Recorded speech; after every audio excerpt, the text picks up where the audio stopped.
So ఈ video అయితే ముందు వీడియో కంటిన్యూషన్ చూడని వాళ్ళు ఎవరైనా ఉంటే ముందు మన ఛానల్లోకి వెళ్ళి ఆ వీడియో చూసిన తర్వాత ఈ వీడియో చూడండి, మీకు అర్థమవుతుంది.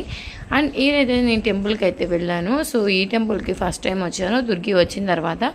సో అన్ని టెంపుల్స్ కవర్ చేశాను, కానీ ఈ టెంపుల్ ప్రజెంట్ ఈరోజు నరసింహస్వామి టెంపుల్లో నా జన్మదిన సందర్భంగా ఇక్కడైతే అన్నదానం చేస్తున్నారని చెప్పాను కదా. సో బయట అంతా అదేగా ఉంది. ఈ ఒక్క మర్రి చెట్టు లేకపోతే ఎక్కడ కూర్చుంటాం రా బాబా అనిపించింది కొంత టైం నాకు. సో పక్కన చూస్తే మొత్తం మనకి ఈ పపాయ ప్లాంట్సే కనిపిస్తున్నాయి, చాలా బాగున్నాయి. తోట మొత్తం పపాయ ప్లాంట్.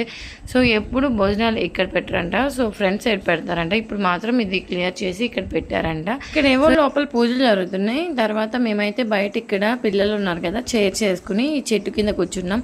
చెట్టు లేకపోతే ఎలా ఉంటుందో. అండ్ ఈరోజు పెట్టే భోజనాలు అరటికాయ బజ్జీ, పప్పు, పచ్చడి, బంగాళదుంప, ములక్కాయ కూర అండ్ రైస్. పప్పు చారు లేనిదే గడవదు. ఇంకా పాయసం, వాటర్, ఇవన్నీతో మనకి ఈరోజు అన్నదానం. సో మీకు సింపుల్గా ఈ వీడియోలో అన్నీ చూపించేశాను కదా.